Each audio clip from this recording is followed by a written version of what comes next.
Welcome to the Blackburn End Podcast. If the international break brought anything positive, is that we have no new dramas to talk about, and it means that we can actually do something we've been promising for the last few weeks, and that is to review the new signings and also talk about Rovers' start to the season. So there's no headlines, no game to review. So Mark, let's delve straight into it. How are you? All good, thank you. All good. We've not lost this week, so that's a bonus. But I am going to be perfectly honest, Mike. Weekends without football and the internationals, I don't count them, is absolutely rubbish. It was that bad yesterday. I ended up cleaning the car. Mate, I looked out, and there was 2 or 3 other people doing exactly the same, and we all looked at each other and went, "International break." Then he just soul destroying.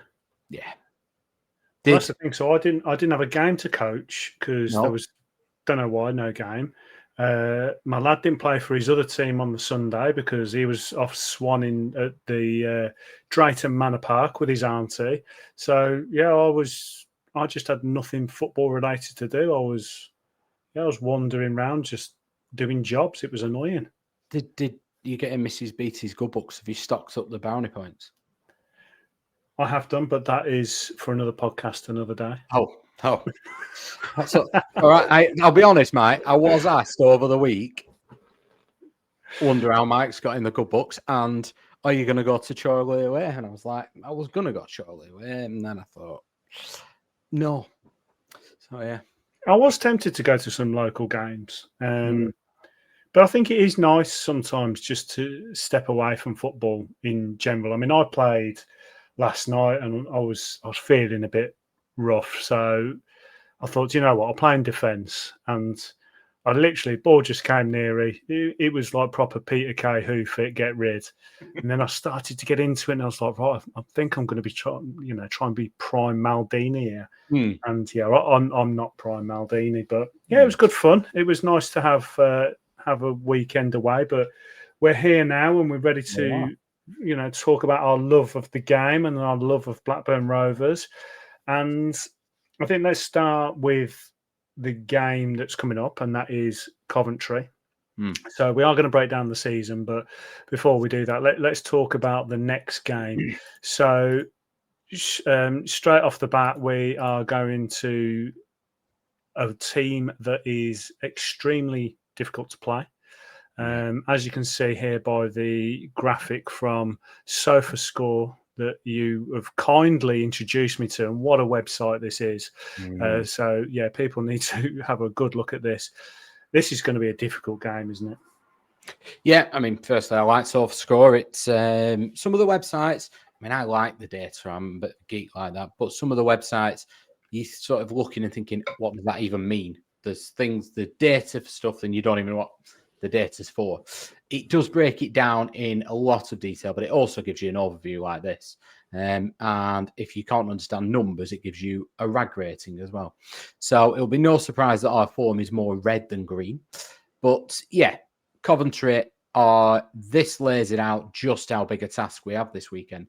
They've obviously played a game more than us, but they've scored 27 goals compared to our 7, averaging 3 a game. They've only conceded 7, so that's less than 1 a game, obviously. My maths is up there. And 5 clean sheets. So you are looking at it thinking this is a tough ask. Possession-wise, they like to have more of the ball. Our possession, when you actually look deeper into it, which obviously we do, it looks all right there at 49. What you actually find a lot of the time is when we go behind, we often have more of the ball, which you would understand. But teams, it's when you then correlate that to the actual game. So you're looking at the eye test. It's when teams have just sat back and gone, go on, then break us down. We're then having sort of, for clumps of time, having quite a lot of possession, sort of 70, 80%. I think was the case at one of the games I'd seen, which is bonkers. And you're not going to sustain that unless you are Russell Martin, of course. But yeah, I just think it's such a massive task. Frank Lampard's a manager that's been debated about a lot. Is he a good manager? Is he not? Is it that he had loads of money at Derby? Does he play good football? Is he the best of the Gerrard, Lampard, Rooney? I think he's proving here that he's a good manager. He's playing some good attacking football. And it's not just been about bringing players in. He has brought some in, but it's been about getting the best out of players that he's got. I mean, one that I think I've been keen to really pay attention this year is Brandon Thomas Asante, because we were heavily linked with him. He was very nearly coming here and absolutely rejuvenated him. They've got 3 strikers in their team that are probably capable of getting 15 goals this season, it would look like, each. We'll be looking to get 15 goals across our strikers. That's not me having a cheap jive either. I think that is one of our genuine concerns. So it's a massive ask. I've tried to look for a crumb of something where you go, right, this is how we win the game. Other than the fact that it's a championship and anybody can genuinely beat anybody, I'm struggling because I'm looking at teams that we are potentially better than us. And you think, well, against Ipswich, we were ahead. Is that a bit of a blueprint? I think the closest we've got to a blueprint is Watford away. We were very, very resilient. The better of the game.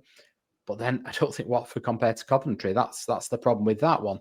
So I think we're going to have to do something we've not seen from us this season and outperform a very, very good team away from home. It's a tough ask. It's by no means is it not doable. I mean, if we look at this one here, we break it down a little bit more. They have 6 shots on target. Well, actually, Barrett's Toth, when you look at his stats from the games, he's saving shots. And when we actually look at the eye test, he's saving shots that you expect him to save, but he's saving 1 or 2 now where you think, actually, that's a decent save. So I think I don't want them to have 6 shots on target, but we are actually limiting teams as well to having shots from outside the box generally. The Charlton game, obviously they got 3 goals. Swansea got 2, but generally speaking, those 2 aside, we've been pretty tight as a defensive unit. Now I know that coincides with Lewis Miller coming into the defence, but he's got better each game, marginally, but he has got better. And then I thought he had a decent game against Stoke. So if he starts there again, hopefully he will improve again. So I think defensively, I'm not frightened to death of them, but we are going to have to be on our A game. There's absolutely no doubt about that. Big chances per game. They're creating 3.8. We're creating 1.8. We're going to have to, I think this is one of them classic days where you say they're going to have to have a bit of an off day and we're going to have to be right at it. But that's doable. It's not, yes, they've scored a lot of goals, but it's not beyond the realms that we can keep it tight. We've seen we can do that. And we are going to have to take our chances. That's the absolute night and day of this. If we get into the final third or we have a set piece, something like that, we've got to take our chances. Now, one route that we've been that we've been doing really well in is the penalties. We've been getting penalties. Remember, there was a spell a couple of years ago where I don't think we had one for ages. We are getting them and we are scoring them. So that kind of thing is something you can look at. If we do get a penalty, we've got to score it. If we get a chance from a corner or a set piece, we have to make the most of them. It's going to be that sort of game. We need to make sure it's a tight game. We know their crowd are up. They've nearly sold out, I think, again. So they are absolutely flying at the minute. But we can do a job on them. I'm not sat here looking at this and saying, I don't think we can do a job on them. I just think it's going to be an incredibly tough game. And I don't know if people realise how well Coventry are playing right now. They are absolutely tearing teams apart. But we've shown that we can keep it tight. I think the Charlton game flattered them a little bit towards the end of the game. I think they deserved the 3 goals, don't get me wrong. But it did, our heads dropped. It wasn't that they started carving us open at will. I think looking at this game and thinking we need that back four to be very solid. It's going to be a game where Alabiosu is going to have to be more right back than right wing back, like he tends to see it almost play. And Winnie Ballott's told to come back from international duty absolutely on fire like he has been. He's established himself as Hungary's number 1. We're at the end, we're middle of October. He's established himself as Rovers number 1, Hungary's number 1. So great start, and he's going to have to really prove why he's got that role. Well, that's a very in-depth scouting from you there. It was very in-depth, and I completely agree with what you're saying with a lot of the points there. I think the thing is coming into this game. there's a couple of wild cards. So the wild card is it's an international break. We've just come off the back of it. Are we more prepared? We've had a chance to really look at what they've been doing. How can we counter it? Because they are a very good side. The other wild card is, like you say, it's the EFL. Anything can happen, and why not us? Why can't we have a good day and win? We've had it happen in the past. I mean, we went to Leeds a couple of years ago and got a result that we didn't expect. So these things can happen. I've been impressed with Coventry. I used to be quite against them because of the amount of people I knew that supported Coventry. The company I worked for, their headquarters are there, so I knew quite a few, but I think they went through a rough time, and if anything, they're kind of what I look at and think, do you know what, times can change and things can change, and I quite like that. So I have quite a lot of respect for them now. I think their fans, I mean, the Ricoh is loud. I've been there quite a few times. Every time we've played, I've tended to go, and it is a loud place to go. I feel like we've got a little bit of a free hit. Exactly everything you've just been saying. They are stronger than us. They are on better form. They're set up better. They're scoring a ton more goals than we can dream of. They're not conceding as many. So we can go kind of without any pressure. If we went and lost 3-4-0, I think people expected that anyway in the football world. So I think the lads can go and play without any pressure. I think Ismaël has an opportunity to set us up and get something. I just don't want us to go and just sit back and just take the hiding and leave. I want us to have an element of going at him and take it, but we will have to take our chances. I think you're right. I think it's definitely a game where they are going to be the stronger side, and so it just screams that Thomas Asante is going to do something against us because we were linked. Is there any key player from our front that you think, right, you need to be on today for this game that means we're going to win? I mean, the obvious one's Cantwell, isn't it? But I think we need something out wide. I think we're relying too much on Cantwell at the minute. I think potentially, Mike, looking at the way we've played so far this season, Beaty, because he's providing a real threat going forward. He's providing us a different option. I mean, it's the first in the 3-game week as well, something we've got to consider. So we'll obviously preview the Sheffield United game and the Oxford. My mind has gone blank now, mate. We have Southampton on the Saturday. So with 2 home games following up, Coventry's not a million miles away, but the 2 tough home games, it is the first of a 3-game week. So will Scott Wharton play all 3 games? Very unlikely, either through choice or not. Will Ribeiro, will Alabiossu be able to get through all of them? There are factors to consider. Now, I don't think after an international break, you can necessarily think, right, well, what we'll do is we'll rest people for Coventry because that's the least likely to get a result. I don't think it really works like that in the Championship. There's probably sometimes in the Premier League, if you're Man City, you can look at some games and think, I could probably rest a couple of them there. You can't really do that in the Championship. I think you've got to take each game as it comes. Go with your strongest team on Saturday because you can never quite know. I mean, we've 4 away for international duty. They have 5. They have Haji Wright's gone away. Brandon Thomas Asante's travelled a fair distance, I believe. But we've had Lewis Miller going to Australia and Canada. So Cardboard's gone to Sierra Leone. And Lewis Miller's probably going to have to play all 3 games. Now, he's not played that much for Australia, but it still takes it out of you travelling that far and the time difference. So we've got to get everyone back in one piece, first of all. That could impact the decision-making of the team selection. You could have McLaughlin and Wharton. I know nobody really wants to see 2 left-footers, but you could go to a 3. I don't know. He could look at things. And he's had a good period of time. He's gone away back to his family, as Ismaël has talked about. They've then had a real good run at the training. So will he have thought about the beginning part of the season and thought it's not working 4-2-3-1?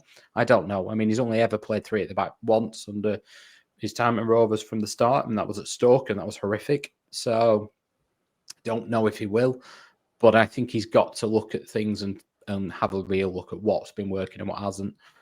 We've obviously had a behind closed doors games against that lot down the road, which we drew 3-3. and we've had a chance to work on things.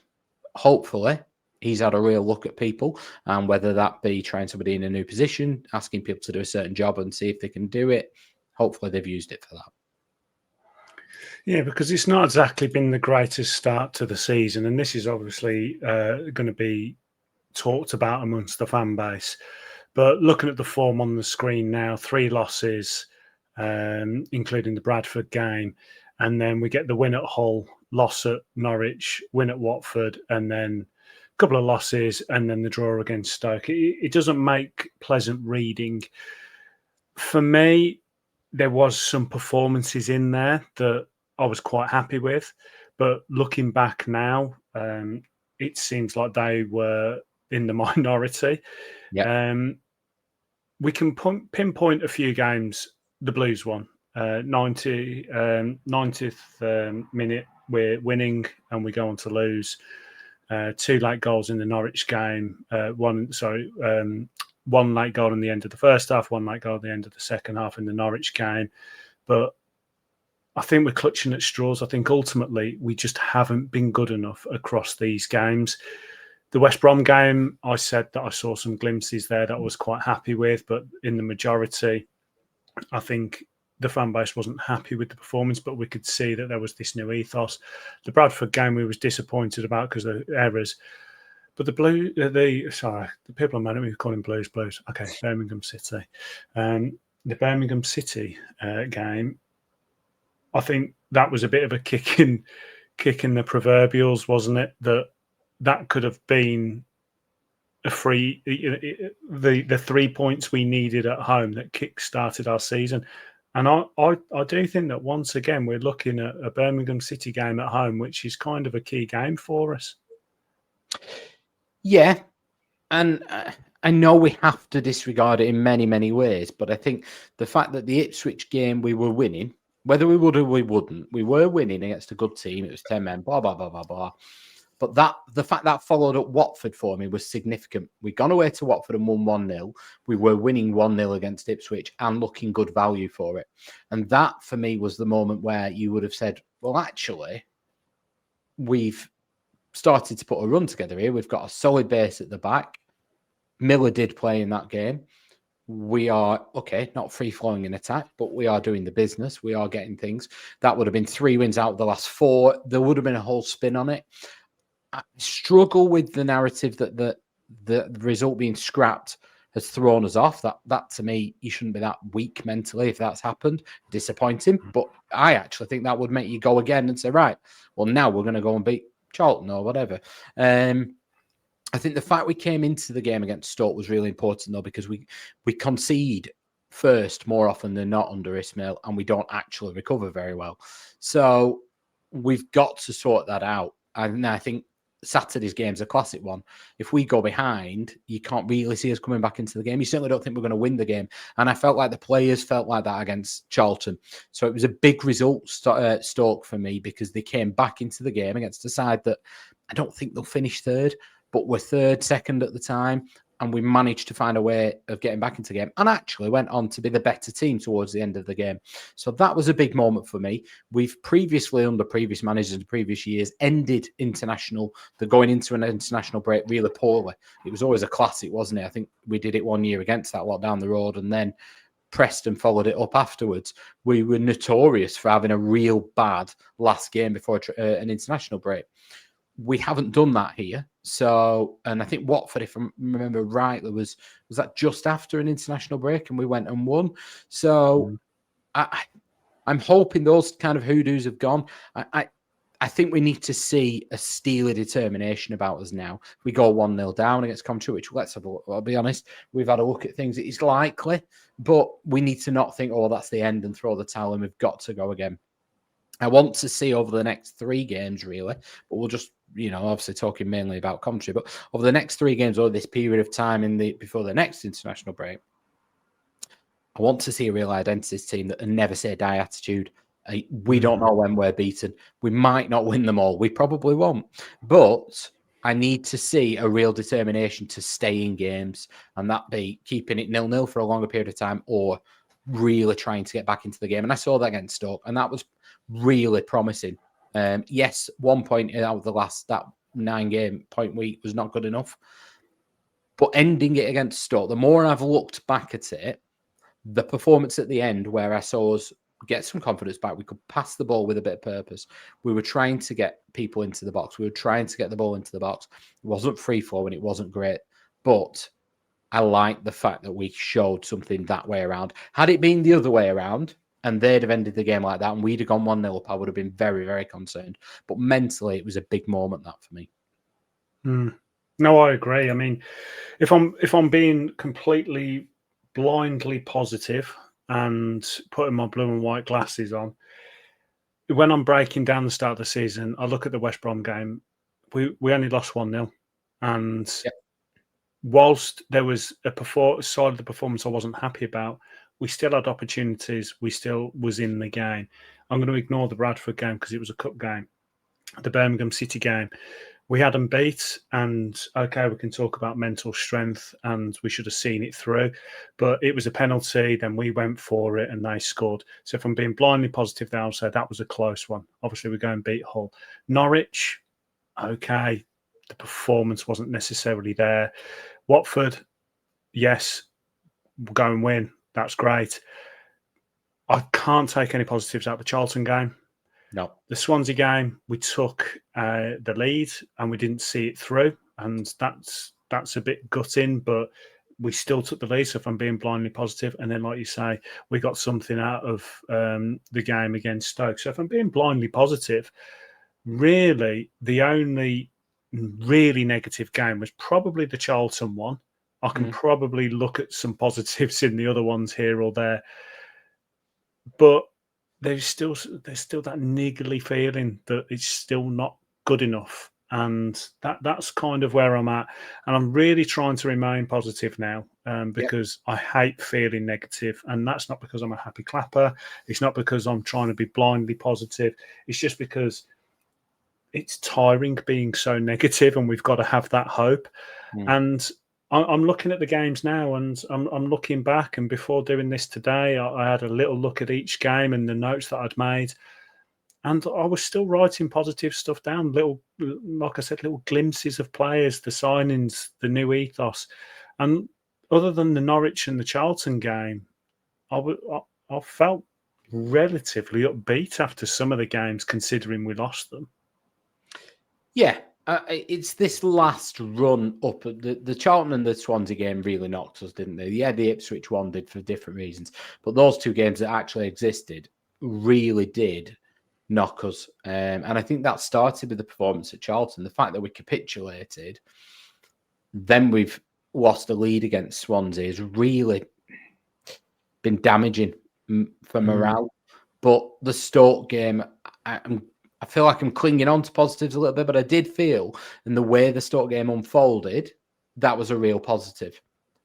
So we've ended with that. Now we've got to see some real positives. So I got the stats up before we'd started. Under Ismaël, we've gone behind on 13 of 21 games. And we've only got anything out of those games 3 times.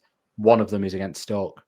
So we are looking at a real tricky run of fixtures now. We're probably going to go behind in, dare I say, the majority of them. So we've got to turn that around. We've got to find a way of getting points. And we've done it against Stoke, who, whether they'll be up there or not, were up there at the time, riding high. So there's no reason we can't do it against the others. Yeah, I'll be really disappointed if we don't get something out of Sheffield, if we don't win in the Sheffield United game. Because I know it's such a Rovers thing to have the bottom of the league come to us and win.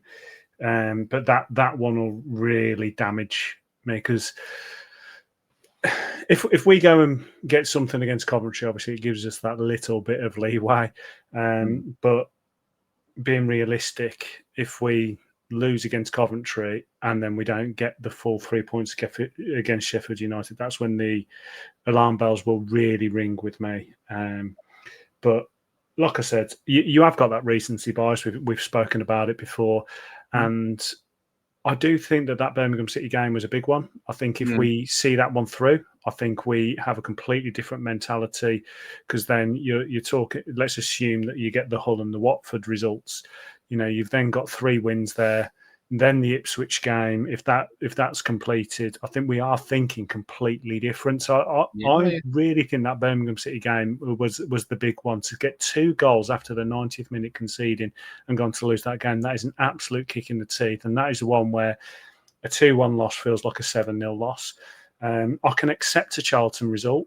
You're going to get them. We've had them in the past. I mean, was it when we got absolutely tanked by Fulham at home and then we went on a fantastic run? Sometimes you need to get your nose bloody before you wake up, and I can take that. But then to go and throw away the Swansea game, and it felt like that was quite weak-willed by the team as well.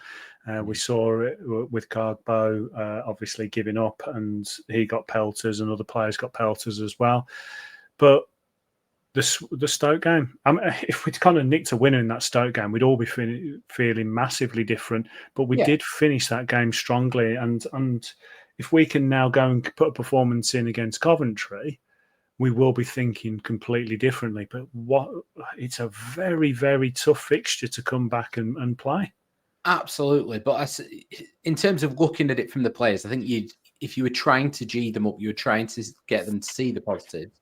The West Brom game, you can kind of say, do you know what? We'd had a bit of turmoil, that things were up in the air, write that one off. Bradford, it's a cup game, whatever. So then you go to the Birmingham game, well, for 90 minutes we were winning. Now, I know the games are longer than that, but you're looking at the positives. Hull, we absolutely played off the park and looked like Barcelona. Ignore Norwich. Watford, we went and did a job on them. Charlton, you're right, there's very little positives in that game. But then the Swansea game, we've taken the lead. And then, okay, for what we shouldn't be relying on them, but we should have had a penalty. That would have been 2-2. We've gone behind and then got ourselves back into it in terms of Swansea, in terms of really we should have had a penalty.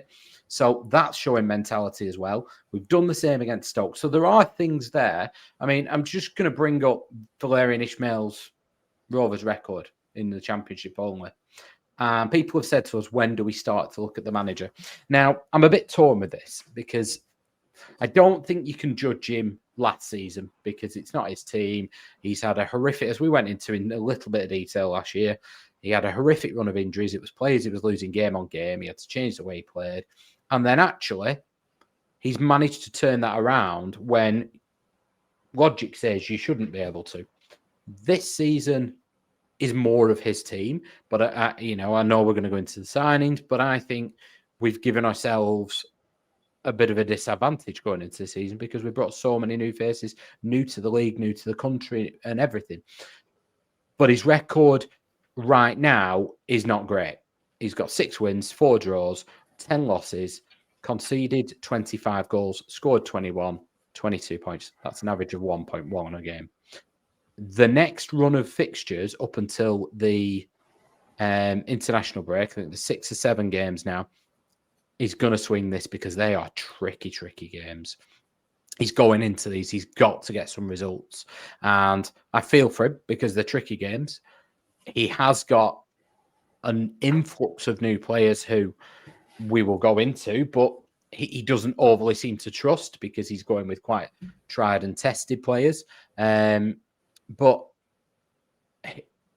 as we go into the next round of fixtures and the next 6 or 7 that we've got before the international break finishes, he's going to have to get some results.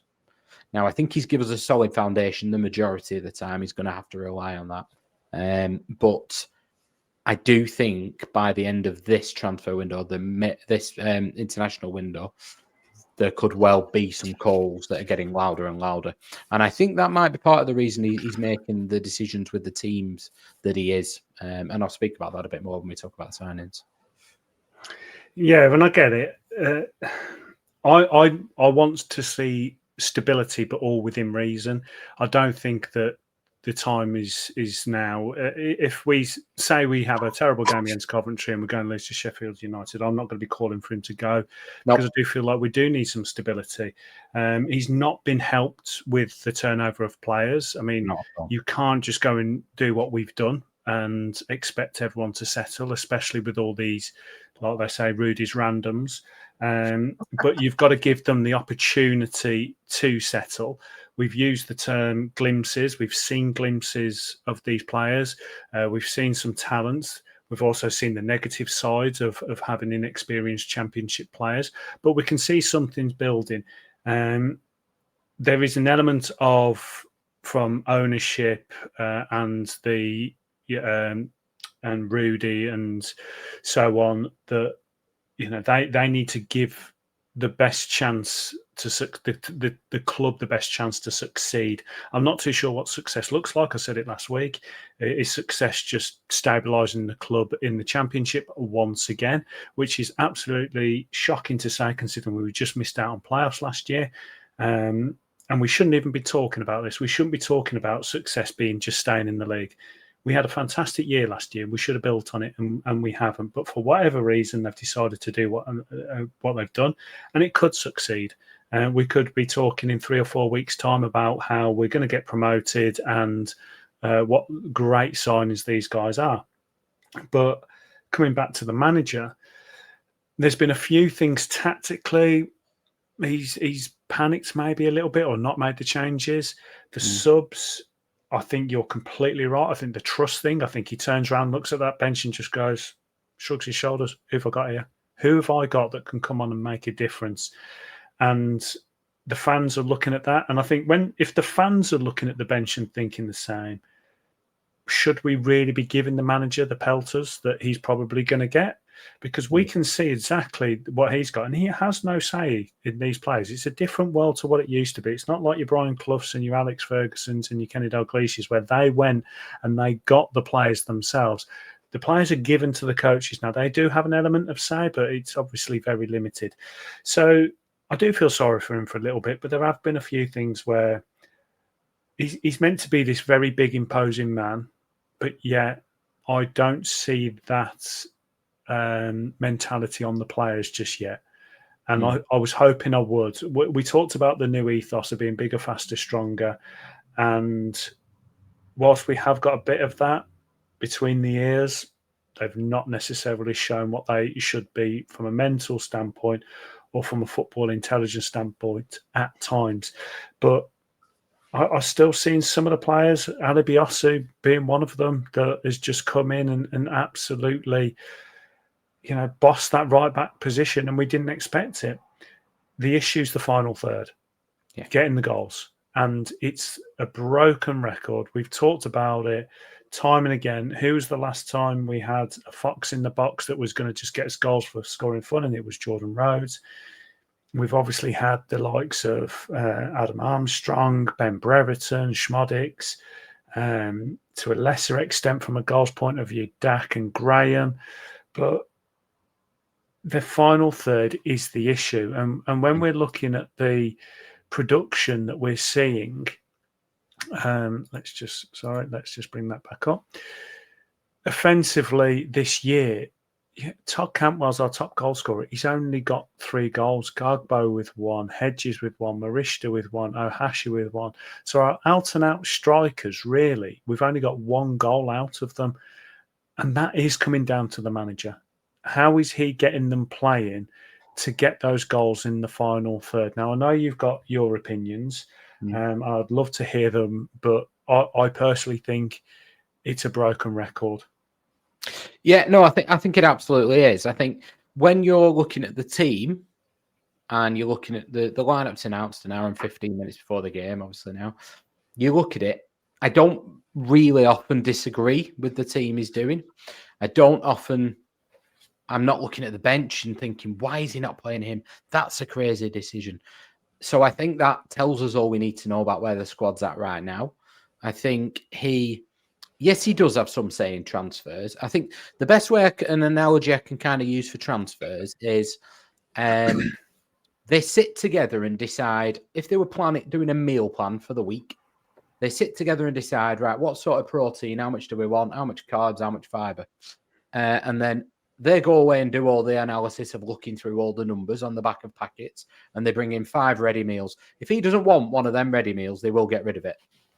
But other than that, he goes, I'd rather have that one, then that one, then that one, then that one. Then they go to the shop and see which ones are on offer. And then they give them him. That is how it is done. So they go and work the numbers. He says, I'd like this one number 1, this one number 2, and they find the ones that fit in their price range. So he has some say, but it's not Ismaël looking, do you know what? I know Andy Vyman, get him in training, get him in the door. I know Danny, but they're not wanting that anymore. And we've debated that for ages. I do think you are right. And I think the lack of creativity partly is down to quality, but partly is down to the way the manager's setting us up. So I don't necessarily disagree with his team. I don't necessarily disagree with the way he's setting us up. I think what he's done is he's looked at the squad as a whole, and it is no surprise to me that other than Marishta, none of the new signings that have played outside of the country, never played in England. Alabiosu was trained in England. Lewis Miller's played in Scotland, so it's kind of the same. He's only doing it out of necessity. So for Marishta, he either plays somebody out of position or he plays one of the other. Cogbo, who he's not really performing. I think when he's looked at the way he wants to play going into the season, when he's sat with them, he's wanted more pace, more ability to press high, more ability to be big and strong. Well, he's obviously looked at Deneva early on and thought, I'm going to play him. And he started him in all the pre-season games, really.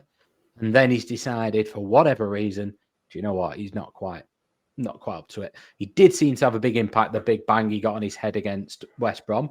And then the last game, I thought Hedges did a great job at left back, but he came in and showed us something. And that's promising, because what we've not got, we've got Alabiosu on one side with pace. And pace is key. The other side, make no bones about it, it should have been cardboard in either. That should have been what the plan was. And neither of them have really showed us anything.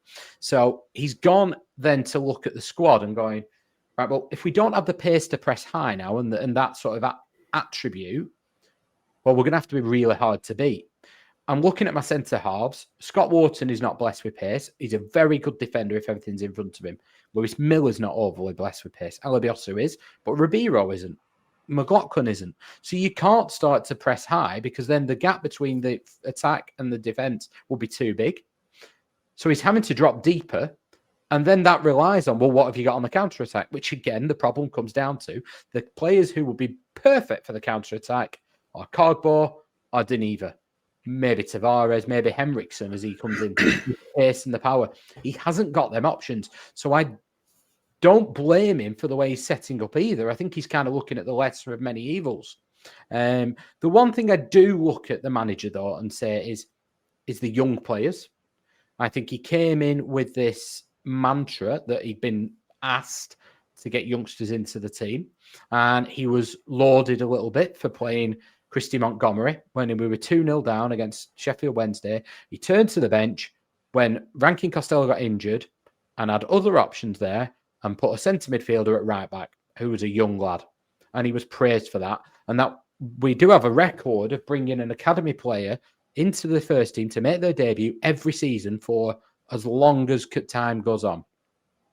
That was in danger last year. And I actually think if Ismaël hadn't have been the manager, it'd have been Eustace, we would have seen that. Unless we'd have had a free hit game at the end of the season, it wouldn't have happened. But I'm now concerned. And the game that concerned me for that was Bradford. After his interview, go back and watch his interview. He talks about, what did you learn? I learned some people weren't ready. And I think some of that was Deneva, some of that was Henriksen, some of that was whoever. But he also, from that moment on, Michalski went back into the 21s and he played Goddard on the bench, who's slightly older. Or he put Barrett on the bench, one of the two. Now Pears is there. Now they've not offloaded him.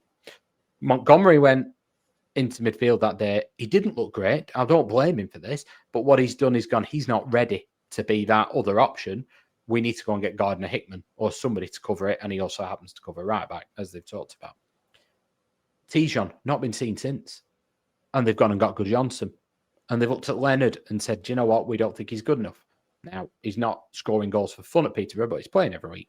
So they've made conscious decisions here, and he's made some of them. I think when you look at the attacking stats, Campbell's penalties aside and Campbell aside, it's appalling. But I don't see how he changes it. It needs one of Deneva, Cardboard, or Henriksen, who got that tenacity to drive forward, have got that pace, got that determination to force their way into the team, because he doesn't have the tools otherwise. Yeah, I mean, I want to get into the youth side in just a moment, but we'll finish off the striking conversation first before we talk about that. But it isn't good reading when we talk about the final third. I mean, the stats on the screen right now. Todd Cantwell's had our most shots, Ohashi with 13, joint with Ohashi. I just, I understand what you're saying about the defensive side, and they're not really coming to help, and I get that. I just feel like you've got 3 attacking midfielders, including your wingers, and then 1 striker, and we're just not trying enough creative passes. We're not trying to penetrate the defence enough, and I don't really understand why we're not trying, because yes, okay, Ohashi's not necessarily the fastest, but he's not slow. And we've got most of our strikers do have a little bit of pace about them. So why not just go deeper a little bit on top of our defence, draw the defence into us, and then create the space behind? Because it's not like their defence is always really low, really deep. We can draw them out by just tightening it up ourselves. So then you just draw the defence out, and then knock it over the back and you can have a run. Or you can just try that nice curved cross across the back. I just don't see us trying. Cantwell was starting to frustrate me, and that's not on Cantwell. It's more the options he's got, where he would have a look up and he would just turn back and play a safe pass. And it was really obvious that he just didn't feel like there was something there, or he was told not to try it. But sometimes you've just got to try something creative. I used to get really frustrated with wingers when they would try something silky and there was nothing at the end of it. 100% used to really grate on me, but I don't mind us just putting one across the back, let the striker go and run onto it. Good Johnson seems like the kind of player that would love that. We said that Gay's the kind of one that would love to just go and win a header. When he's not offside, he loves going and winning headers. There is an opportunity for us to actually create something, and we're not doing it in the stats at the moment where we're seeing these shots. I mean, it's just not enough. And we're seeing some shots from outside the box, which is great, because we went through a period where it seemed like we had to play the ball into the box and shoot from 12 yards out. It's just really frustrating for me. And I think it's probably the manager, because one thing I say to the kids I coach, and even some of the older lads and even adults that I coach, you've got to trust your teammate. If they're on the pitch as you, you've got the same pitch as you, you've got to trust them. So you could think, right, all I'm going to do is cross this, and all he's going to do is miss it. That's not on you, that's on him. So if you've got the ball out wide and you think, do you know what, the right thing to do right now is to cross this ball because he can go and attack it. If he misses it, that's on him. The right ball is to do that. And yes, you've got to play the odds and so on, but we're not even playing the odds of giving a striker an opportunity to go and attack it. I used to get frustrated at Sam Gallagher because he wouldn't go and attack it, but I feel like we've got some lads now that will. Good Johnson looks like he'll put his body on the line. Gay's done it. As much as Gay's frustrated me, I don't think you've said as well, we haven't played to his strengths. And if we don't want to play that way, that's fine, but then that's on the manager. And like I said last week, sometimes I feel like we're trying to play a completely different brand of football to everyone else, and we're trying to reinvent the wheel. When other clubs come to us, I see them putting in the crosses. I see them trying to battle for stuff. I don't necessarily see that from us, and I don't know why.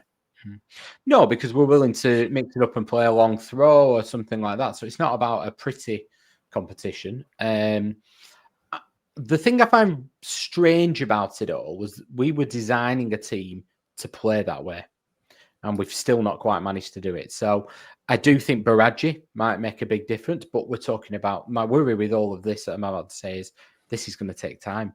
I think Henriksen's there to do that because he will run beyond. That's the sort of player he is, and carry the ball. Cogboard, Deneva.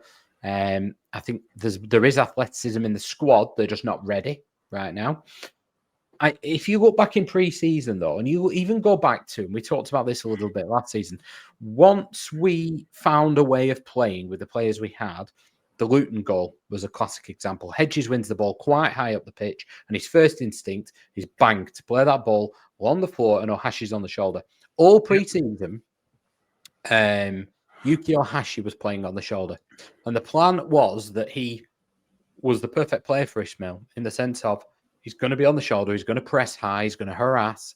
And we know that Ohashi can get in those positions and he will score more often than not. He's a good finisher. I have seen him with his back to goal more this season than I have ever seen in my life. He must have been told to do it. And Good Johnson comes on the pitch and does exactly the same. So that is a tactical thing. And I understand it to a point. So Coventry away, I understand that. Link the play, hold it, look after the ball, wait for your teammates. I just worry that we've not got the plan B or whatever. And I think the time that you've got to look at the recruitment and the manager is if we cannot play the way he wants yet, we don't have time to wait for it to work in December, February. It could be way too late. And this is not working because it's not keeping clean sheets and we're not really scoring much. We're kind of stuck between a bit of nothing. I hope he's had 2 weeks to really, really work on it. I think we've seen in the past from him, when he's had an international break, we have come out of it, or a 2-week break for whatever reason, we have come out of it a better team. And I have seen us look a better team when we've gone back onto the pitch. And we absolutely have to do that this weekend and this week. Yeah, because like you say, we don't seem to mix it up as often as we need to. Even if something's working, you still need to mix it up because people will figure you out and they will stop it. It's like this long throw thing. It was really irritating me. If you just throw it long and they're deep, it's not going to work unless you can throw it over them. Well, they just sat deep and just let it happen. Well, just throw in the odd short throw and then you'll have then loads of time to cross it and actually be able to get the ball to where you want it. So the definition of insanity is to try the same thing over and over and expect a different result. And I feel like that's kind of where we are. I love the fact you brought up that Luton goal because that absolutely brings the point home about penetration and creativity. That's how you get through a defensive line and that's how you mix it up. And like you say, all we've then done since is just back to goal. The way that that football is played is just like any other sport. As you know, I watch American football and I don't know if people know the rules, but effectively what you do is you have multiple plays that you can do throughout a game to try and beat the defense. You set it up things for later in a game. So you just keep trying the same thing. And basically you're kind of just saying, look, this is what I'm going to do. And then you keep doing it and then you suddenly change it. And then they're like, oh, we wasn't expecting that. I'm always waiting for something different to happen. And then it gets to the 95th minute, the final whistle goes, and that thing never happens. And that's where I'm starting to question the manager and the tactical side. They do that plan B, and it doesn't have to be a substitution. It can just be, and it doesn't necessarily have to be a positional change. It could just be a change of role, potentially going into the football manager way of talking about all the players having different roles. Like you say, instead of having Ohashi come deep for the ball, then just give him an instruction to then say, right, now I want you to play off the back. Yeah, and I think we are quite simple to look at. I mean, if you watched us in pre-season, yes, we played the ball in behind for Ohashi, but predominantly our way of attacking was we took the left back in and we put our right back on the halfway line. And we go from there, and we really go down the right-hand side or through Cantwell. We need to get back to getting the striker nearer within the width of the box. And you know, I think, was it Alan Shearer that talked about Bobby Robson saying to him, the problem you've got is the centre-half can see your number too much. Basically saying you've got your back to the goal too often. Turn the other way. I think one of the examples I've seen this season where you're right, where we tried something, and then did mix it up. And all right, we lost the game. But Swansea, Cogbo came on. And if you look, Swansea were really comfortable until he came on. They were playing high and they were actually getting a bit confident with it and getting higher and higher and higher up the pitch. He came on, he did one run. I think he might have been offside or the ball went out of play. It didn't go to him anyway. But he made one run behind the centre half and straight away they dropped 10 yards deeper for every single ball after. Because you could see that they thought, oh, hold on a minute, there's something here. And that's sometimes what you need to do. And you're right, it doesn't have to be cardboard. You don't have to necessarily scare them to death with your pace. But if Ohashi starts at the weekend and makes 2 runs in behind, and it sounds really basic and old-fashioned, but you just knock the ball in behind and turn them at Turn them early used to be the shout. Because that would because you make the centre half thinking, I don't want to go that way. There's a threat in behind here. It might not happen often, but there is a threat in behind. You've talked about American football. I watch loads of boxing. It's exactly the same. If you throw the jab, right hook all the time, they're going to predict it. What you then do is set that up, and then the next time it's not a right hook, it's an uppercut, bang, game over. It's the same in all sports. If you become too predictable, it's too easy to defend against. And I'd said to you against West Brom, I watched us all pre-season. I watched every game twice. And the way we were attacking was Ohashi in behind, knocking the ball to him, and the right back, Britton or Alabiosu, all the way up the pitch. And that was great. But if a team susses us out, and I was really, really worried after the West Brom game, because Ryan Mason sussed that immediately. He put one of their players on the right back and pushed him back a little bit. And the game never changed a jot until Cardboard came on and gave us the pace and the threat in behind on the other side. And then all of a sudden, Darnell Miller was like, what the hell's going on?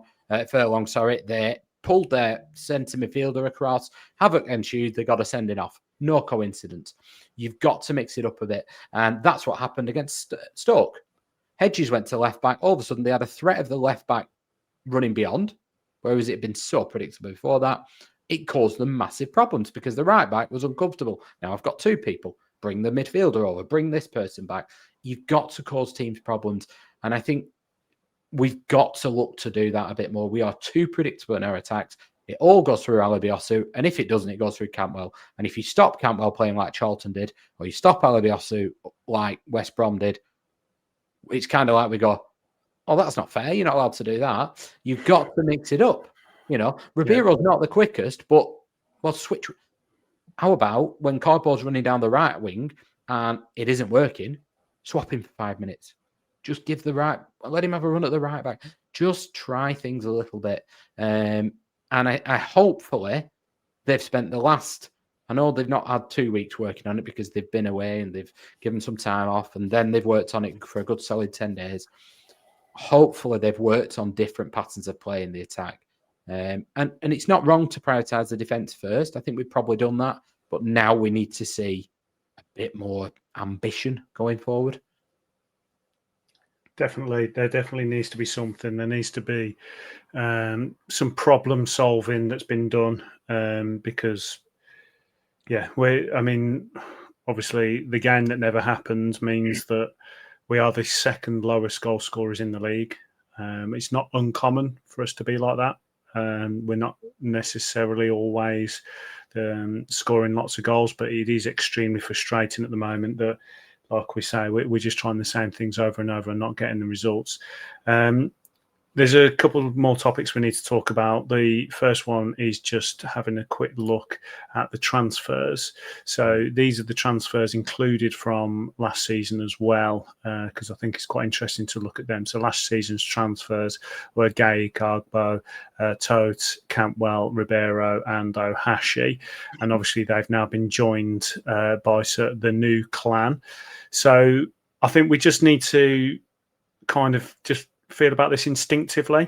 I don't want us to go into stats too much because I think sometimes we can be blinded by stats as fans. I mean, we've just discussed about how we love stats and we've gone through some. I think it's quite interesting, but I think sometimes the eyeball test is key. So let's go in order here. So Andre Gudjonsson, so he's come in. He made a little bit of an appearance against Charlton and we seemed quite impressed. And then since then, seems to have gone off the boil a little bit with his energy levels.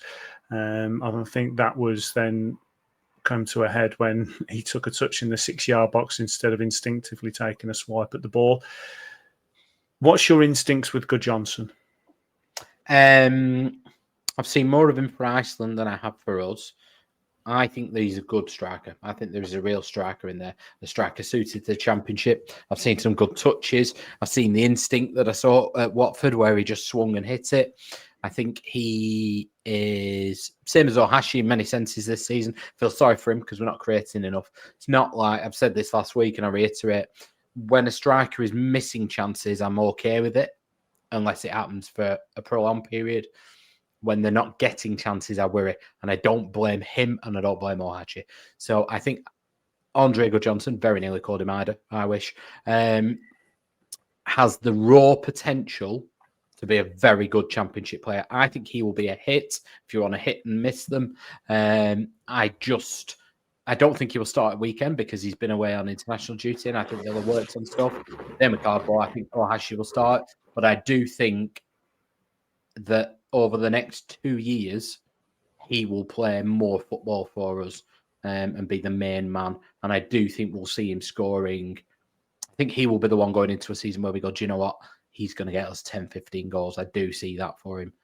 I think he's got all the attributes. I think he's big, he's strong, he's not slow, but he's also good with his feet. He's good at controlling the ball. He's a good finisher. I do think he's got a little bit of everything. I think there's lots to work on with him. But yeah, I think I'm pleased with Goodjohnson. I think he's had a couple of tough games, but I'm not judging him on that. I think he will be a good signing for us. Yeah, he's definitely a player there. He ticks more boxes than others have in the past. Yeah. You can tell he's got a bit of pace. He's got a bit of strength. He's got the bravery as well. And I think that was a key one for me. I wanted to see that bravery. He looks like he's definitely someone that will put his body on the line. Marishta, he has come in. He was someone that we really, really wanted to sign. You could tell that we was after him, and there was a good reason. Great character, shows a directness that we need. Is there any concerns with him right now? First 10 minutes, I was concerned about his lack of pace, and he ran down a couple of blind alleys. He's not done that since. I'm concerned that Ismail felt the need to berate him for the first half against Swansea and then hook him, screaming at him to get back, screaming at him to press high, feeling like he needed to babysit him, it felt like, from where I was. His best game, unquestionably, was against Watford, where he looked, it was, for his debut, he looked, his debut start, he looked a good player.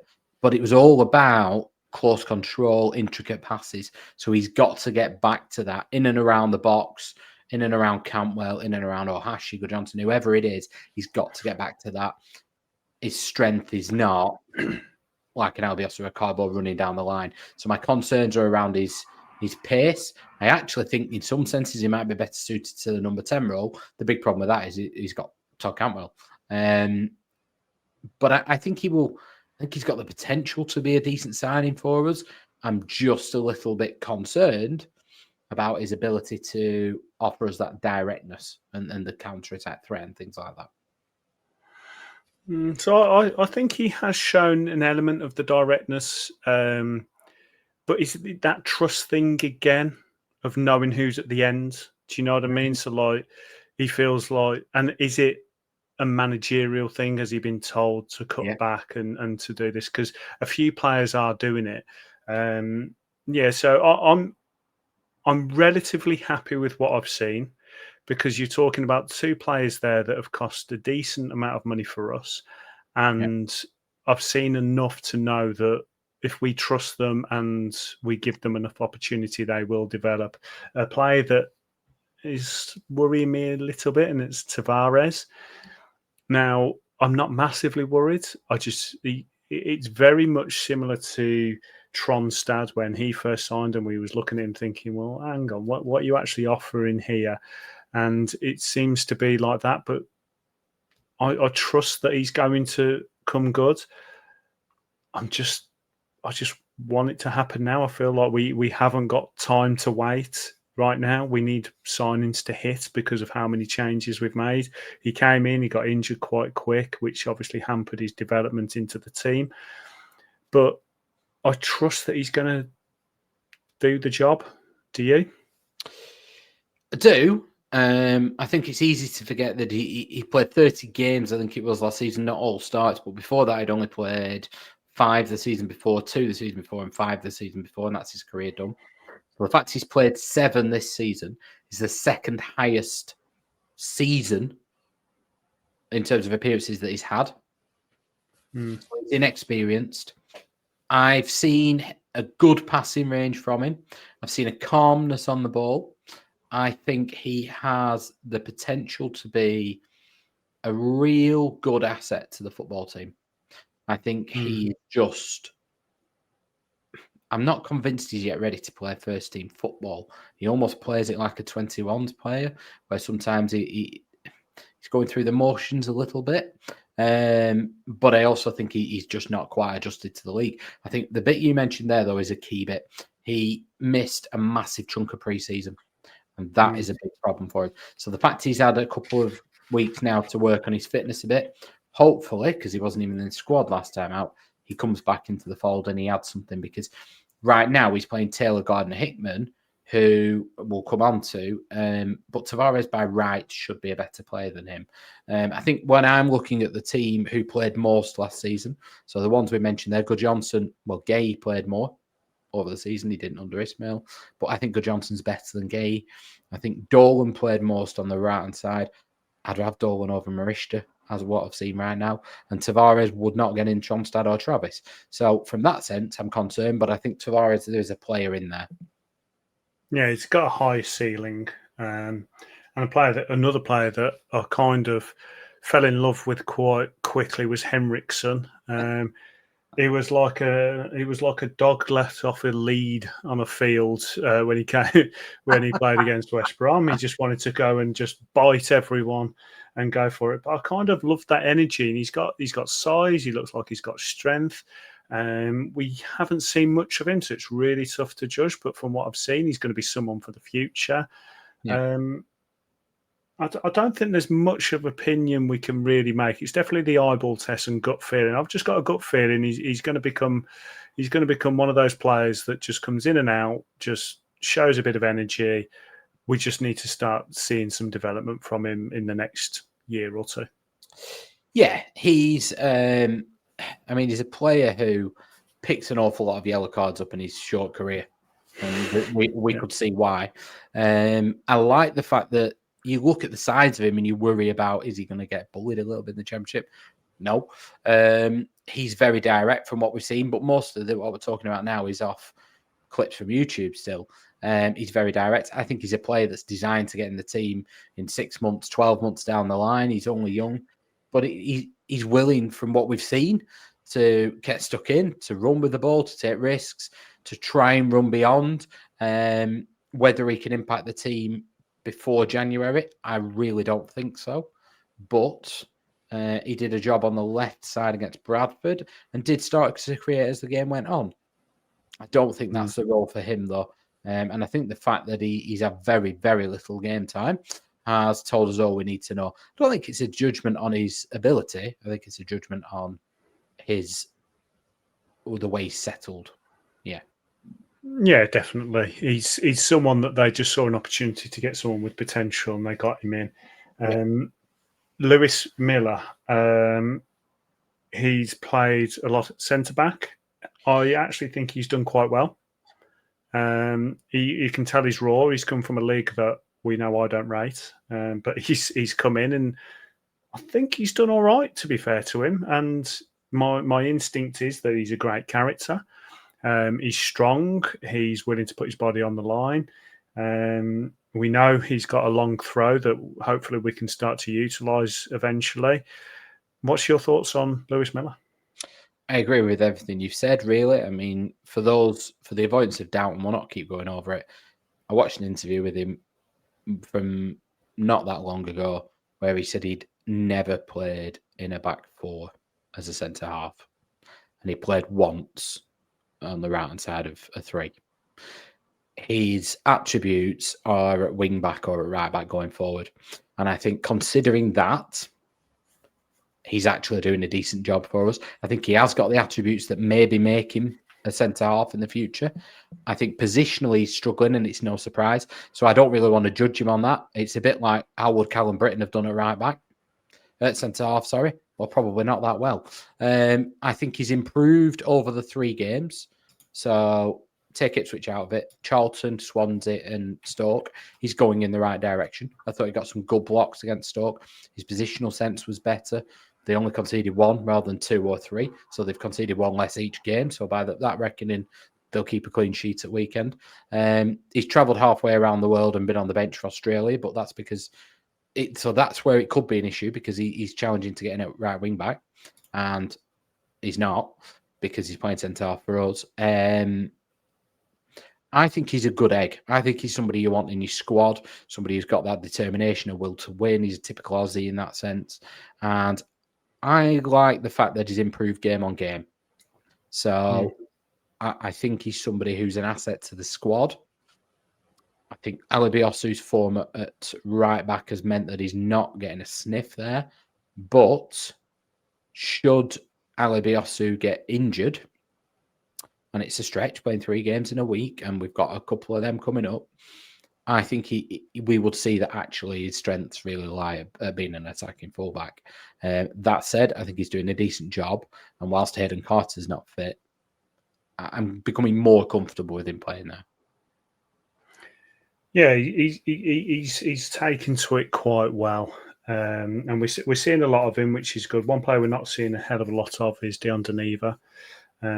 He is someone that when he got his goal against Everton, we said we loved the time of his run into the box. He timed it beautifully, great finish.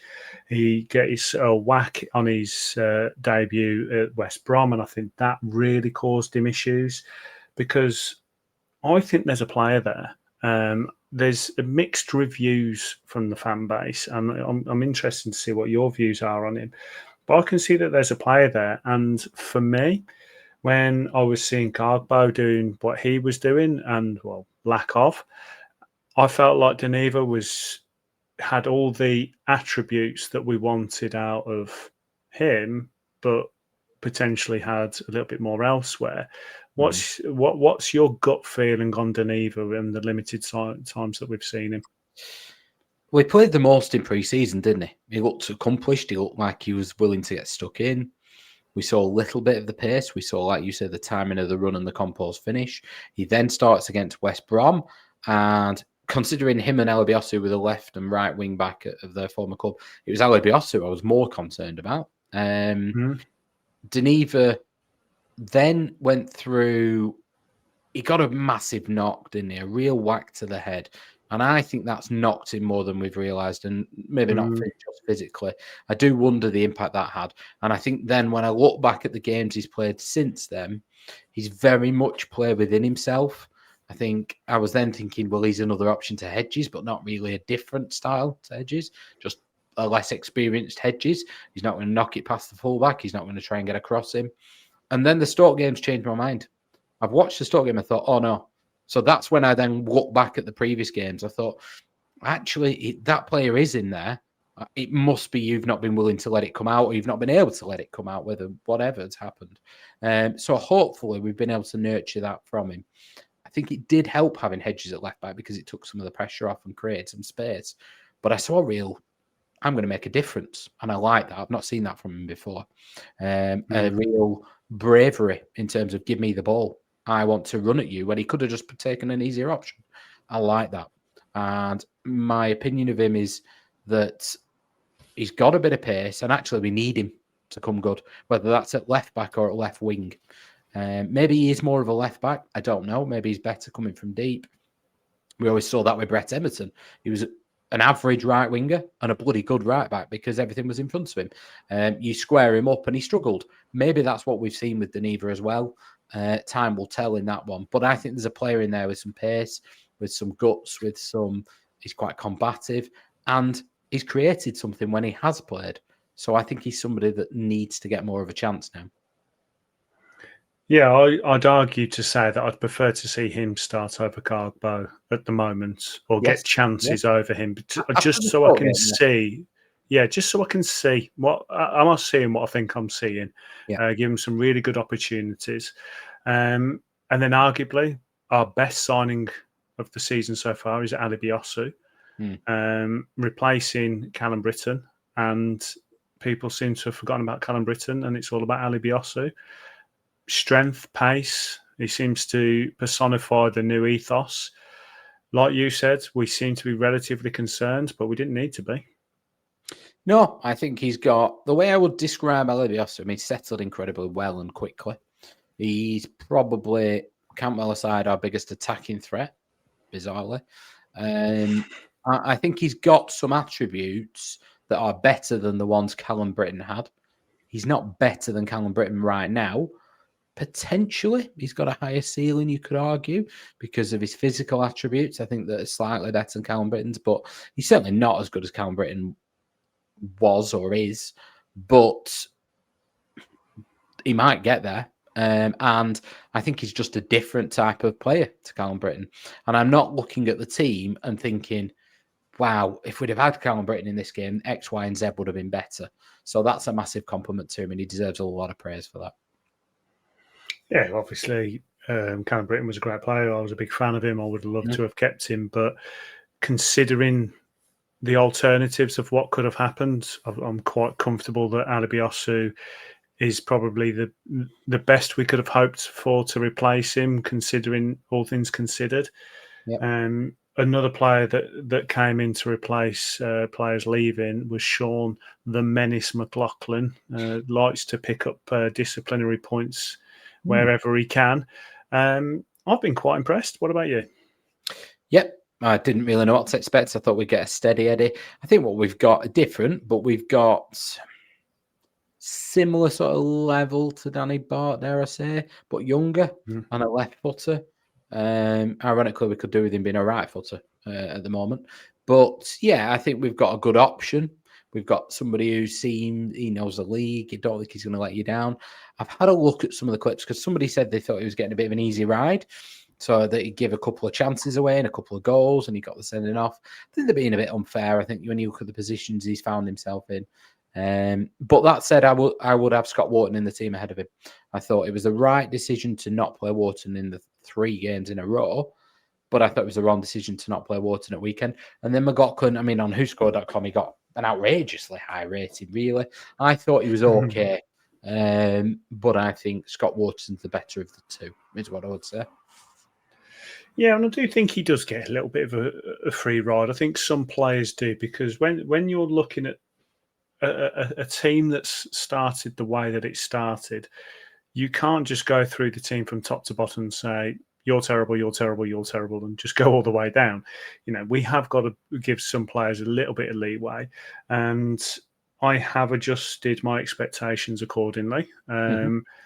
Is he as good as Van Heck or even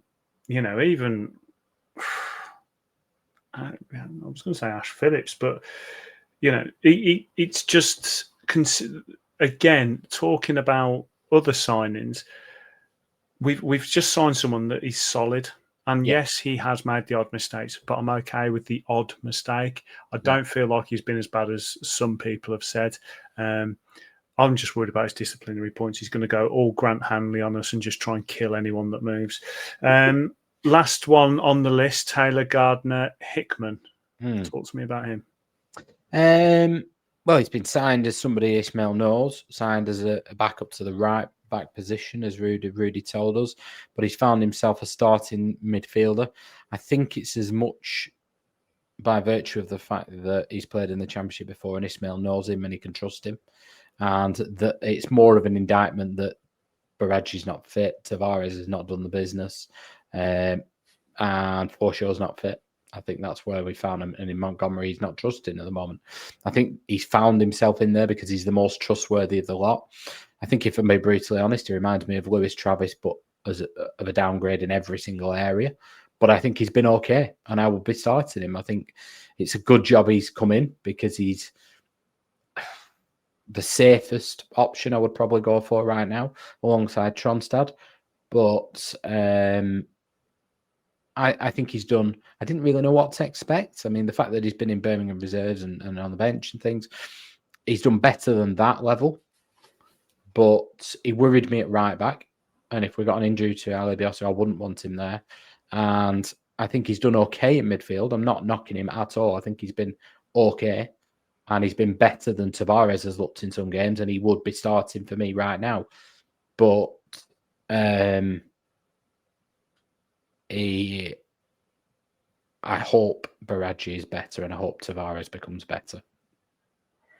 Yeah, I'll be concerned if he remains our starting midfielder, because it kind of shows the levels that we're at. But I don't want to take any disrespect. I don't want to take any disrespect from that comment. But I mean, I've had some Birmingham fans tell me that they wish they had him back. They're going through a little bit of an injury crisis, and they really liked him. They just felt like there wasn't a place for him in their team. And I had people say to me, "I think you're going to be impressed with him." And I think, all things considered, I am impressed. But that's just because my levels were quite low. My expectations were quite low, and that's nothing on the lad. It's just the fact that my levels were quite low. My levels were quite low. I think everyone's was. I mean, I felt sorry for him when he signed because he got absolute belters because obviously other players had left.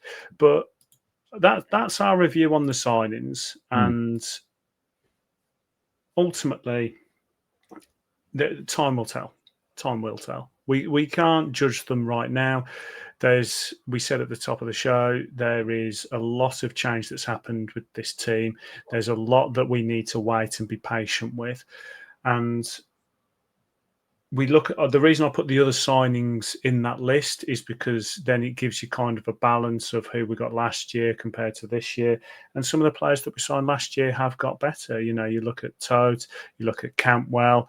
You know, these are two players that have done really well for us this year. And that's not even mentioning Ohashi and Ribeiro that are really solid players for us. Matt Targay, okay, he splits opinions in the fan base, let's put it that way. But everyone else, they seem to have settled in, and people seem to have taken them into the Rovers family now, which is great. The issue that we've got is we want to surround these players with our own youth. This is what we are known for. Adam Wharton now has just flown, absolutely flown. Even people that didn't know him before are saying that all over social media, having a go, saying, why is he not in the England team? He should be in. I've had people message me saying they don't understand why he's not the starting centre mid over some massive names like Rice and Bellingham. The way he plays is absolutely unreal. He's scanning the pitch. Did you see his warm-up where he was scanning and everything? You know, he's just so calm on the ball, but yeah, he's willing to put his body on the line. Fantastic player. Real Madrid now want him. Man United want him. Liverpool want him. Massive, massive clubs. And it just shows what can come through our system. Now, I'm going to ask your opinion on Adam Wharton when he first came through and so on. And I also want to know your opinion on where we're going as a club using our youth, because it seems like we've kind of gone back. And interestingly, Stuart Jones commented on one of our posts, didn't he? And he was head of youth, and he made a comment saying that they'd obviously changed their opinions. They made all these promises and changed the way that they were going. It's a bit shocking that we have this youth system and we're just not trusting it. We're hearing all these names coming through, but they're just not being trusted. So my questions are, one, Adam Wharton, what a legend. What's your thoughts on him? And two, how concerned are you that we're not using our youth system right now? Well, first, let's do the positive. Adam Wharton is an unbelievable footballer. I don't think that's any surprise to anybody. I've seen numerous clips about him right now. I'm absolutely going to use the word flabbergasted he's not in the England squad. I think Tuchel, it's not about using, I thought initially it was about him using tried and tested players.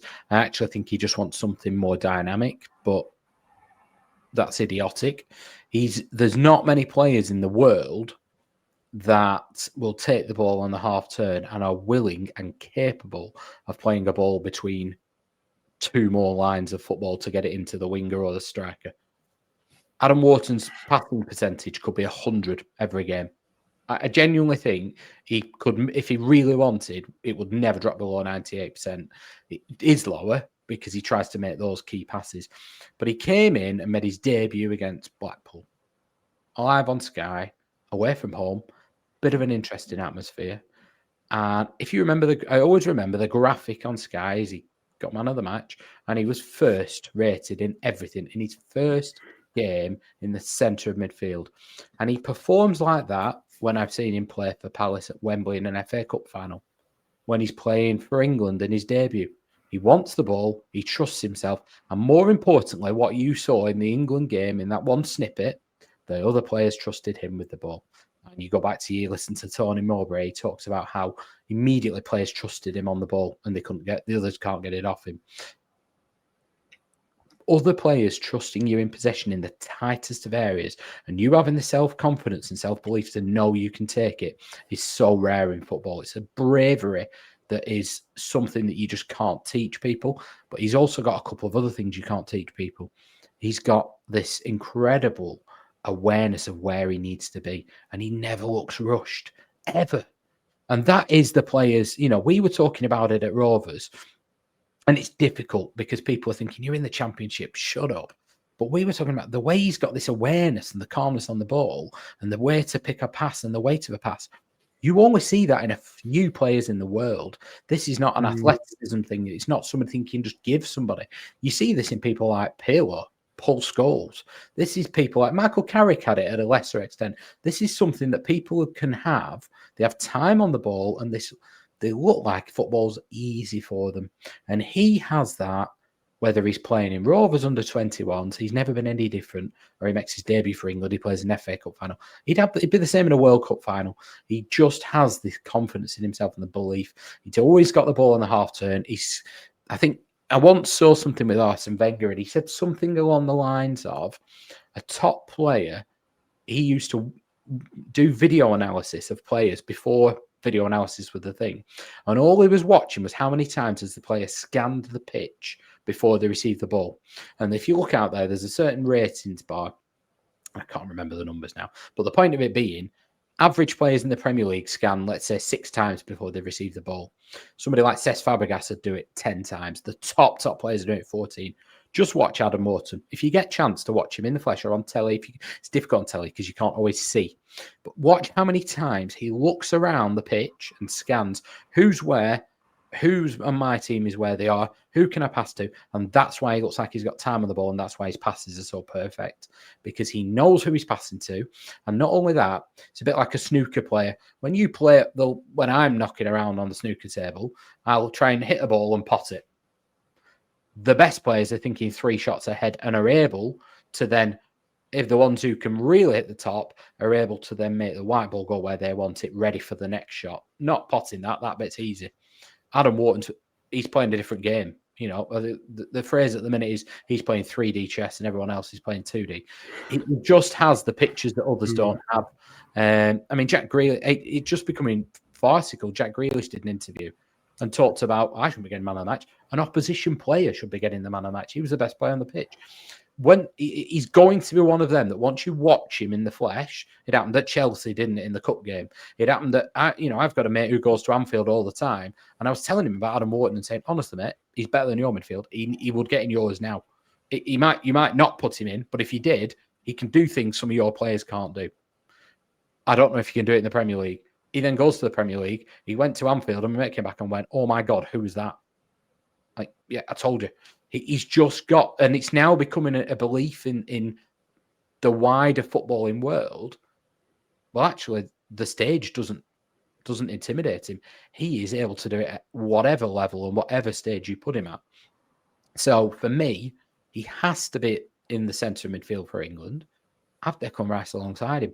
And that is the key to unlocking whatever combination of wonderful attacking talent you want to pick. Bellingham, Foden, Kane, whoever you want, Saka. There's loads of them, but unless you're getting the ball to them in the right places and quick enough, it's no good. And he's the one that does that quick enough. He does it on the half turn. He'll know where the ball's going before you start. And I just think he has to play. It shows the club must be kicking themselves over the deal. Well, but I mean, it's tough. There's a couple of things with this. I feel a little bit sorry for them in some senses, in the fact that not the decision to sell him. I think they've decided that. But not many players only play in the Championship and go for ridiculous money. I think people would have come to watch him the longer it went on, would have seen what he was doing, and would have seen, actually, this is something that will translate. And the better team, a bit like Stephen Nzonzi at Stoke now. But I used to watch him at Rovers and think, the better team he plays in, the better he'll look. Now, Nzonzi would look worse in a worse team. Adam Wharton wouldn't. He just wouldn't be as effective. But they have got... the deals then were negotiated generally by Steve Waggett. Now, he's under a directive at that time. If you've been told to sell him or whatever, get as much money as you can for him. I believe, and I don't know, I've not seen the deal, but the fee rises to 22 million with add-ons. But then there's a significant, in the realms of David Raya money, percentage-wise, of the profit. So if he goes for 100 million and you've got a 10% profit, that's 32 million. Good maths again. But there are certain things here, Palace getting into Europe, various things that will be triggered. So actually, when you look back at it, I mean, David Raya went for about 3.5 million, I think it was basic, it was rumoured. And I was like, what are you doing? Then when you look back now and he went for sort of 8 million, actually, that's a decent fee for him. If we end up with 35 million for Adam Wharton, that's not a bad slice of it. Now, I know it's the profit, probably not the whole fee, but I just think hopefully we've also got one of them deals where you get a percentage of, if he goes to, let's say he went to Real Madrid and then they've got 50 million of add-ons with Palace. Hopefully we end up also getting a slice of them. But yeah, I think there's two schools of thought with that. I think it is a difficult one. The obvious comparison was Scott at Bristol City, and they got more money for him. People have talked about Tyler Diblin, but he's playing in the Premier League, and that does make a difference whether we like it or not. Looking at our youth, I'm concerned.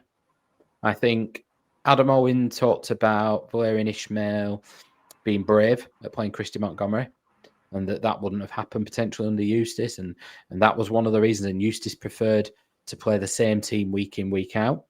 And he preferred to play people that he could hang his hat on. He preferred to play experienced players.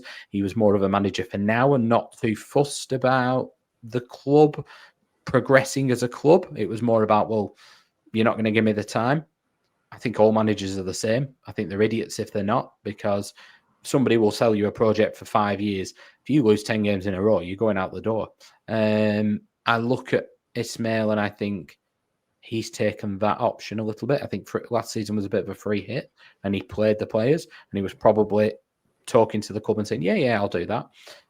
Actually, the proof's in the pudding now that the stuff's hitting the fan, or whatever analogy you want to start using. But we are seeing very little youth players on the bench. And actually, we're stretching it to say Scott Wharton now is the one that's playing on the academy prospects on the pitch.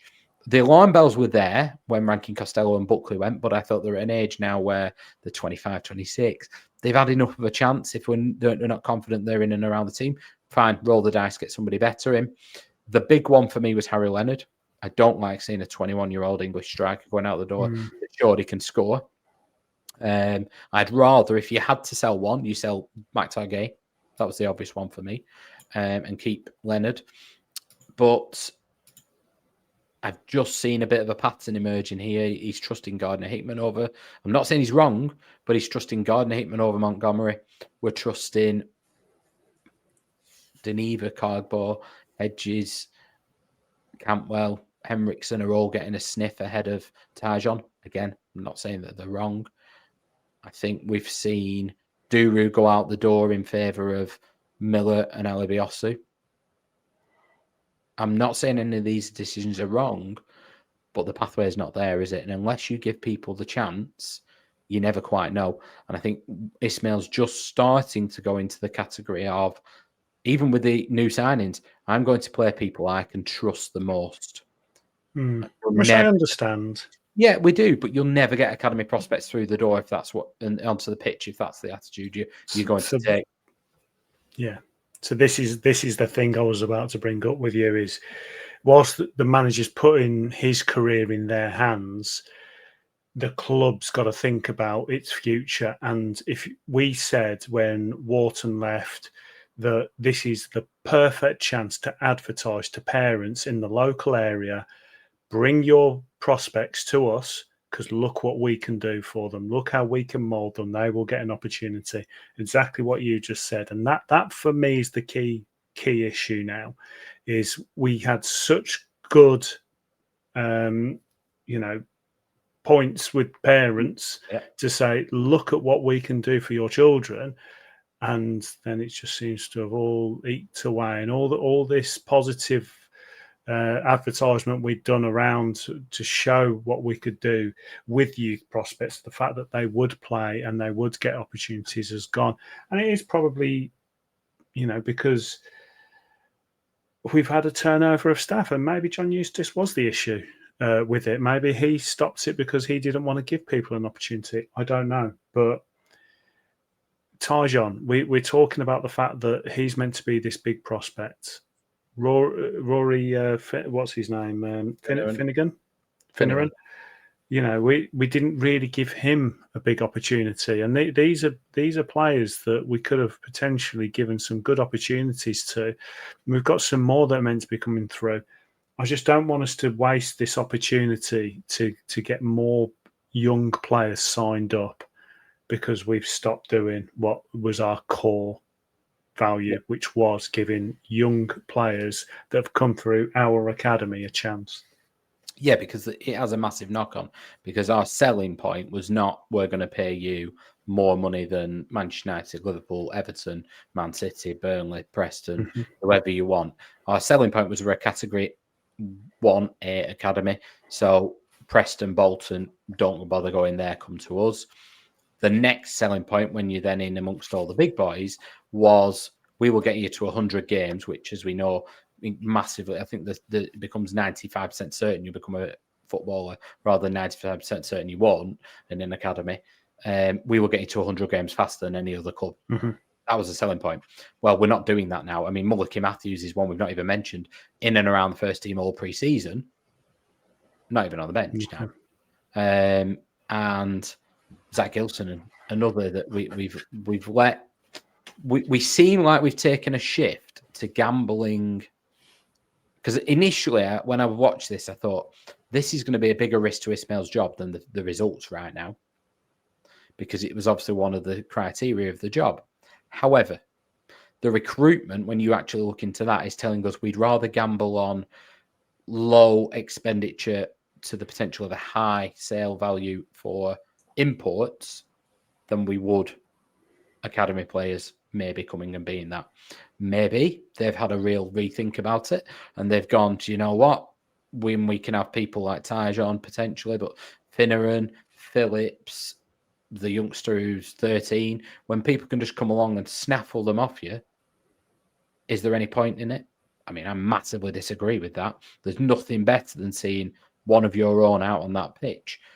But maybe that is what they've done. But I think that question needs to be asked, and needs to be asked quick, because when we've talked about, we've had enough of what they're saying, we need to see action. The action in terms of transfers, in terms of what we're seeing in the matchday squad and on the pitch, tells us we are not that fussed about getting our academy into the first team. No, and hopefully we'll start to see some coming through, and hopefully we can start to see some positive results where we can start to allow these to come through. Because I think when you've had the start of the season like we have done, I think that's where the managers do start to get a little bit concerned about their own careers and their own stats, and that's when they are going to the tried and tested. But we'll wait and see on that one. We'll wait to see how all these transfers settle in a bit more. It's been an hour and a half mark. It was an international break. We had no games to review, but we managed to have a good chinwag for over 90 minutes on start of seasons, signings, youth products. I think we covered quite a bit there. We absolutely did. And I think some people will, we put everybody polarizes opinion, because sometimes they'll say we're too negative, too positive. And I think one thing that people will potentially look at is, how are you analysing these transfers? They've not had long enough. And I think we've tried to do that as balanced from based on what we've seen right now. I think if we're being really crude, then we have to analyse them, because they've come through the door to replace people who will be starting. We finished 7th last year. We've finished just in and around the playoffs 3 out of the last 4 seasons. And right now, as a whole, I wouldn't, other than Toth, I wouldn't replace any of the starting 11 who played the most last season. Pears, Britton, Hyam, Bart, Beck, Tromstad, Travis, Dolan, Cantwell, Hedges, and Gay. Gay, I would, probably with Ohashi, but I think that was happening anyway, and Toth. I won't bring any of the new signings into that. And I think that's not unfair to do because we're judging the recruitment, and the recruitment should be trying to make you better all the time. I think we've talked about the academy, and when we are talking about trying to pick bargain basements up, we're talking about people not being ready. If the academy's not playing, that's a pertinent time to talk about it because, well, they should be getting a chance. If the people you're bringing in aren't ready yet, it's even more likely they're going to get a chance. So I'm concerned about that. And I think in terms of individually, I fully agree it's not fair to judge these signings, but we're having to judge them because they're being asked to be ready now. That's why we're doing it. So I think we've talked about an awful lot, but we tried to give it the balanced view that we can, tried to caveat some things, tried to look at it from everyone's point of view. What we're not saying is, Axel Henriksen, it's your fault and you're rubbish because you're not making an impact now. What we're saying is, you've been signed as a whole, as a group, to come and improve our team, or certainly to improve the squad and give us something to build on. Some of these players are having to perform now. And as of right now, Tot was already in the building, Ohashi was in the building. They're the only two I would have out replacing the players that went out the door. Hopefully time will tell, and hopefully the damage won't be done before then. But I think we are going to have plenty to talk about over Coventry. We've got 2 games to preview then. So it was important we talked about these things while we get the chance, really. Definitely, and it's a great way to end it. And just a little note, the reason why Baraji isn't on the transfer list is because we haven't seen him. Simple. In the list that we put on, we haven't seen him. We can't judge him. So that's why he's not there. But anyway, great way to finish it off, Mark, with that starting 11. With the 11 from last year who you'd replaced. So that's going to absolutely stoke the fires in the comments, and that's what we want to see. We want to see some nice conversation in there. Who do you think's improved the team? Who hasn't? Who concerns you? Who doesn't? The youth setup. What's your thoughts on that one? Everything we've spoken about, just make sure you comment down below, have a good conversation. Obviously, don't argue with each other. That's not why we're here. And while you're there, do like, subscribe, and obviously just up here, you'll see the QR code. Vote at the Football Content Awards for us. We're obviously trying our best to create this content for you guys. But like we've said, all these, it's just like 2 guys just down a pub, just having a chat. These are the kind of conversations we see people having all the time. We just record it and put it out there and wait for you guys to all give us pelters. But that is social media and the internet for you. But Mark, thanks for joining me this week. Absolutely, mate. 2 last things, just a bit self-indulgent, one of them. One, can I just say a massive thank you to everybody who follows us on social media, always anyway, but the Her Game 2 campaign that Rovers have, a Her Game 2 Rovers ambassador, a few of them actually, but Megan, who I know quite well, had messaged me to say, listen, for some bizarre reason, Meta had taken down the Her Game 2 Instagram page, the overall one, which does some great work around making the game accessible for girls and women, and they do some wonderful work at Rovers, but the actual main Her Game 2 Instagram page had been taken down and nobody knows why, and the person who oversees it all, hers had as well. The fact that everyone's retweeted has put pressure on not just us but across the country, has really put pressure on Meta, and they've reinstalled it. So that's unbelievable. And the second one, I don't want to turn into some sort of like hospital radio, but Mike, I'm going to be self-indulgent. My mate listens every single week, lives over in Canada. I'll do a very quick backstory on him. So don't worry, I'm not going to bore everyone. But he was from Blackburn, went on holiday to the Dominican Republic, met a lovely, lovely lady. Her family, she's from Canada. Her family are from Darwin. Her granddad's a Rovers fan. Her dad's a Rovers fan. Her brother's a Rovers fan. And we were like, yeah, right. Tattoo and everything. He listens all the time. So my mate now lives over there. I mean, how good is, if you're going to, you'd never want your little girl to bring anyone home, but if you bring someone through the door and you're in Canada and he's a Rovers fan and you're a Rovers fan, you're living the dream. But he was 40 at weekend. So I just wanted to say happy birthday, Mackie. And he does bang the drum over in Canada. He's trying to get more Rovers fans listen to it. And there's quite a few that do. So him, his brother-in-law, and a few do. So yeah, it's amazing how far people listen to us from, Mike. Oh, it is. Well, happy birthday to him. And if you are listening from foreign lands, just drop us a message. Let us know where you're listening from, because it's always interesting for us to hear. But yes, definitely happy birthday. But hopefully we'll get some points on the board for him for his birthday, and we can all celebrate next week. But like we say, have a great one, and we'll see you next time.